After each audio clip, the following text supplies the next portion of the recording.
The Virtual Curbside is a production of the Utah chapter of the American Academy of Pediatrics, the Utah AAP, working together to improve children's lives through education, advocacy, and networking.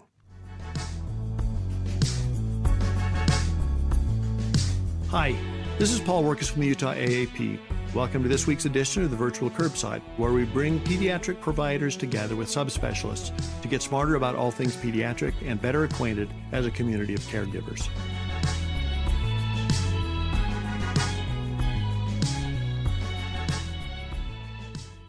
The Virtual Curbside is brought to you in part by a generous grant from Primary Children's Hospital. Primary Children's Hospital, the child first and always.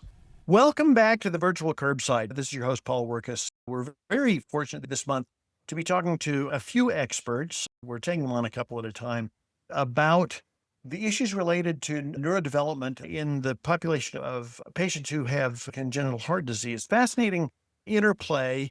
And I find that I need to learn a lot more because I think I could do a better job. We're very fortunate this week to have Sarah Winter and Jori Harris with us. Welcome, Sarah and Jori. Thank you. So, Sarah, you're a developmental pediatrician. Yes, I am. And you've been at Primary Children's and the U for a while now. I have been 20 years. Amazing. Time flies when you're having fun, right? Indeed. And Jori, you're a speech and language pathologist with particular interest? Particular interest in early access to services, identifying children at a very young age who need additional support. Which is a big deal, right? Yeah. We talked last week about altering a trajectory early makes a big difference. That a 10-degree deviation, at 1 foot is a lot farther at 20 feet. Absolutely. Well, so before we start, any disclosures? No disclosures. I'm a consultant for Rialto Life Sciences, but it doesn't pertain to this topic. All right, let's dive right back in. Sarah, let's start with you. So given that this is a problem that has been studied and defined, are there guidelines that should help us understand what we should be doing? Yes, over a decade ago, a group of smart people who are really interested in the subject, both from the American Academy of Pediatrics and the American Heart Association, got together and wrote a position statement indicating that children with these complex congenital heart lesions should have developmental screening and evaluation. Those guidelines were updated in 2024 and include a risk stratification to give people, such as yourself as a general pediatrician, more specific guidelines as to who to refer for more comprehensive evaluation. Now, pediatricians are excellent at doing developmental surveillance, which is just asking how the child is doing in various areas, as well as developmental screening, so using standardized tools to assess their development. But these kids with complex congenital heart lesions need an additional level of assessment. And the risk stratification indicates that those kids who have needed surgery in the neonatal period at less than a year of age are the ones that we want to be able to see in our more complex evaluation process. Those are the automatic qualifiers. There are some additional qualifying factors that are outlined, and if those of you who are listening actually were able to peruse the newsletter from June from the AAP Utah chapter, you'll see what those additional conditions are in the infographic that we sent. But these are things like genetic conditions or extreme prematurity, or they have persistent cyanosis. Those are the kids that we want to see for additional evaluation. Those kids that need surgery later on, they're going to be monitored by you as the pediatrician in the office in your usual manner of surveillance and screening. But it's been really helpful to have these guidelines. And it's pretty straightforward, not too hard to digest in a quick read. One of the things that's overwhelming for pediatricians sometimes is, if you look at the Bright Futures Manual, for instance, there are a lot of things, and trying to cover everything in detail can be very challenging. But I think that the argument you're making, as much as anything, is knowing that this is a group that has particular risks, as we talked about last week, taking any deviations from expected very seriously, and then knowing that A, there are particular resources available for this group, and B, that I can look stuff up, that there are actual guidelines that can follow. is empowering Mhm. as opposed to feeling overwhelmed. Yes, it could be overwhelming, but remember, the pediatricians are already doing surveillance. You're already doing screening. And then hopefully the child has been cared for in a major center, and the center has done its job to refer the children who do qualify for this more elevated level of assessment. They've been referred. Now, the pediatrician's job is to see that they actually go. A child can be referred, and the parents frequently don't understand what the referral was about, maybe, or they think it's maybe the same as a cardiology visit, which it's not. So the pediatrician can really reinforce this request for more comprehensive developmental evaluation and help the family understand what that's about. You referred a minute ago to a very helpful infographic that was in the Growing Times publication of the Utah AAP summer of 2025. We will also link to that in the show notes because I think that would be a very helpful thing for people who are outside this area to be able to link to. And because I think a lot of the things that you're talking about, the decision trees, the risk stratification, there's a little bit of hand-holding that happens there, and that's always a good thing. That's correct. Are there any particular age ranges that you think deserve more particular surveillance? Let's see, about 15 years ago when we discussed this clinic, we didn't have a blueprint for what ages were we going to see. It was just up to our judgment to decide. And I think Dr. Wood did a nice description of what timeframes do you usually get screening? And then when do we usually get worried about particular issues? So in infancy, we worry about their motor skills. In toddlerhood, we're looking at language skills. And the preschool years, we're looking at social skills and behaviors. And then the preteens, we're worried about their mental health, behavioral, and school-related skills. So we tried to set up our clinic to match those times of concern and just on the early edge so that we can figure out what's going on and help the child before, as Dr. Wood was describing. We don't want the child to fail first, but then help them. Right. It's a lot easier. This is so pediatric, but prevention is so much more powerful than digging out. So we have the great good fortune in our region to have Heart Center Neurodevelopmental Program, the HCNP, we may call it that sometimes. Jori, can you tell us a little bit about that program? So there's a variety of heart centers across the country. So I'm just going to speak to the one in Utah and how it's set up. But our philosophy is very proactive in development, in catching things, as I think everyone's referenced, before they happen. And we're very interdisciplinary. We have the ability in our clinic that the child is seen by a variety of providers and to gain a comprehensive understanding of the child's development through different lenses. Our visit structure is based on those American Heart Association guidelines that Sarah just referenced. They're seen at 4 developmental periods: infant, preschool, transitional, and then the pre-high school, middle school area. And based on the unique needs of the child at each of these stages will depend on who they're seeing. So for instance, in the infant clinic, this is approximately 6 to 12 months of age. They'll see a motor therapist, a cardiologist, and then developmental pediatrician or a pediatrician that specializes in development. And really, like Laura referenced last week, where the goals at this early stage is really looking at their motor development skills. We'll check in with their feeding skills. It's also a really good time to check in with the family to see if they're involved in early intervention, if they're getting services. And it's a really good check-in point to get that family support to get the services that they might need at that time. The next one is the preschool visit. So anywhere from 18 months to 3 years of age. At this time, this is when they see speech language pathologist. They'll see a motor therapist, cardiologist, and then again, the pediatrician, developmental pediatrician. And really this visit, the focus is, let's look at their language skills. Of course, we're going to look at their motor skills. They're going to have standardized testing, which will give us scores on their cognitive functioning, their fine and gross motor development, their expressive and receptive communication. We can look a little bit deeper at their social skills at this point.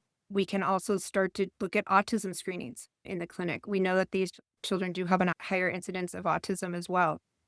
And then we get to the transitional stage, and this is ages 4 to 6. And at this point, this is when they see the psychologist for the first time. They see speech and language, cardiology, and then again, the pediatrician. And really the goal of this assessment, we're getting into speech and language development, looking at their speech intelligibility. We could start looking at pre-academic as they're transitioning to school, their skills.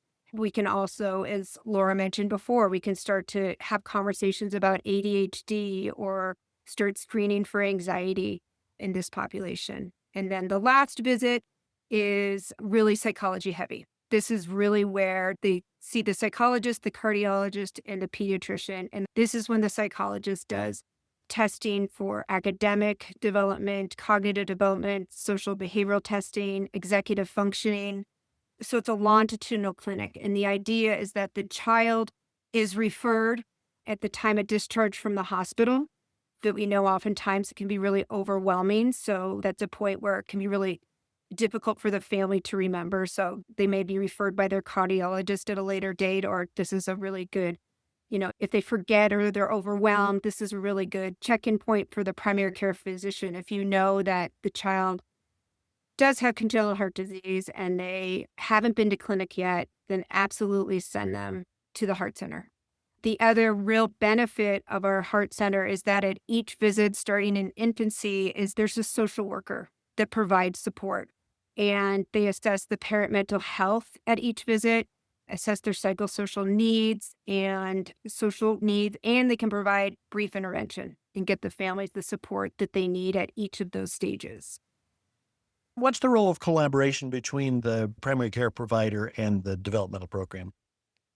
I think that the first is making the referral and conversations with that primary care physician about follow-up care, future referrals. One of the things that occurs to me is that a lot of times having a heart lesion is by itself often a kind of a consuming thought. Knowing about this, I think, also puts us in a position where, for one thing, it's absolutely vital that we get information back and forth. But I think in some ways, the primary care provider also becomes, in some ways, a cheerleader to advocate for the need for thinking beyond just the heart lesion, which, when you say just the heart lesion to a family, I don't think we can really appreciate the magnitude of what they feel. But recognizing that early intervention in the other problems we're talking about can mean a lifetime of benefits. Exactly. And I think that the primary care, providing that support and providing that cheerleading and making sure that the family is getting the needs met for their child. Are there practical steps that you'd recommend in terms of making sure that primary care providers are collaborating most effectively with the program? From a speech language pathologist, and that collaboration is you want them to be at the forefront to really understand the child's medical history, and so that they can ask the questions to get the child, the family in the right direction into the clinic. And then you want to add anything, Sarah? Yes, of course. I feel like every child that I see in clinic, at the top of my report, it says what things did we recommend. And I'm trying to make it a bulleted list because I know pediatricians are busy. And what I want them to do is look at that bulleted list. And when they see the child, they can say, okay, how did it go with the speech therapy referral? Did you talk to the school about what Dr. Wood recommended? And did you get that hearing test? Or did the cardiologist follow up with you? It sounds like that it was going to be due in 6 months. I'm trying to make it simple and short, but also actionable items that the pediatrician can review with the family. Because these families are quite overwhelmed sometimes at our visits. The other thing that we do is try to get a summary for them from all of the different providers. So the pediatrician can quickly look at the results and see what the scores were. So they have a better understanding of what we found during the assessment, which is going to help them in a lot of conversations going forward. So if, for example, Dr. Wood does cognitive testing and we find out the child has a mild cognitive limitation or a cognitive disability, that may come up in a primary care office where the parent is concerned about, say, potty training or, that they're not potty trained at a certain age. It'll be super important that you understand those results so you can tell the parent, well, your child has delays, so I think they're actually doing pretty good at 4 years old and they're not quite potty trained. That's what I would expect. So reading our report synthesizing the results and then just communicating back to the family about the specific tasks that came out of the clinic visit. To mix a bunch of sports metaphors, it feels like the role of a primary care provider is to be cheerleader and coach and referee all at the same time. I think so. I like to say that it's like being an orchestra conductor. You need a little more flute, a little less brass, a little more more strings. Yeah, no, very apt. And I think that what we're trying to do all the time and what we rely on a program like this to do is to help us, at the end of the day, we want to be an effective cheerleader for every child, but we can't do that without having the context of being able to provide every opportunity for that child. Yeah. Anything else either of you wants to share about the program or about the recommendations? Anything we haven't touched? I just want to say how proud I am of working with this team. That you read the bios of Dr. Glotzbach and Dr. Wood, and Jori is phenomenal. And yes. We just have the most skilled bunch of people that are dedicated to making this work without egos. It is just a beautiful example of a multidisciplinary team that serves families the best possible way. And we're really lucky that we have the support of the university and Primary Children's, because these visits are long and are resource heavy. And we've been allowed to do this work for a long time with a lot of support. Absolutely. Yeah, that's absolutely vital. Well, thank you both very much for your input today. There's so much to take home from this. Having a clinic like this is such a benefit because it feels like there's a tendency sometimes, as you're working fast as a pediatrician, that you're trying to spot things out the window at 70 miles an hour. I think that for one thing, knowing that there are particular things we're looking for, but in this instance, so vitally that we have a resource to draw on that can help us see more thoroughly. Jori, did you have something you wanted to say? Yeah, I just wanted to say a couple of things that came to mind regarding our clinic. Going back to the conversation last week, that there's not necessarily going to be red flags with these kids. There's so many times in clinic that we've seen children that have been in early intervention or in preschool programs that have been discharged or they haven't qualified. But when they come to our clinic, we're able to look at them together and look at those more subtleties in development. At the end of the day at clinic, after their visit, we sit down as a team and we share about our visits and the strengths and the challenges that we saw. And I can't tell you how many times that a child will talk in the room for everyone but the speech language pathologist. So we collaborate and we use that information to guide our recommendations. And also at that time, sometimes we need to help the family prioritize because they're so complex. Obviously, at the end of the day, they decide, but we have that unique ability to do that. And our testing can be much more sensitive to areas of development that they may not see at early intervention or that you may not see in your practice. And I think the thing that you've all persuaded me of over the last couple of weeks is that some of the red flags might be seen as yellow flags. And so pay close attention to the caution flags as well. Anything else? This is so helpful. For our listeners, I know you have questions, so please send them to questions@vcurb.com, and we'll talk about those in a couple of weeks. Again, Sarah Winter and Jori Harris, thank you so much, both for your expertise and talking to us today, but also in your dedication to a wonderful population and for taking good care of kids. We'll talk to you all next week.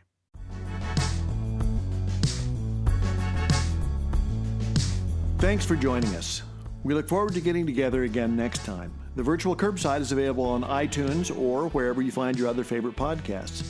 Be sure to like us and subscribe. We want you to like us both because we're needy that way and because that will help other listeners like you find us. Check out our website, vcurb.com, for supporting materials, schedules, and other great stuff. The Virtual Curbside is an educational production of the Utah chapter of the American Academy of Pediatrics. The opinions expressed in this podcast, while carefully considered, are ultimately the opinions of the presenters and not necessarily of the American Academy of Pediatrics or our employers. And remember, the content of this podcast shouldn't be seen as a substitute for seeking actual personal medical care. If this is an emergency, hang up and dial 911. Otherwise, schedule a visit with a caring healthcare provider to try to get to the bottom of your concerns. None of this could happen without Elisa Stoddard, our extraordinary executive director of the Utah AAP. Many thanks to Tim Cosgrove for his help on the website and logo design. Production design, thanks to Phil Wirkus, who also composed the theme music. See you next time.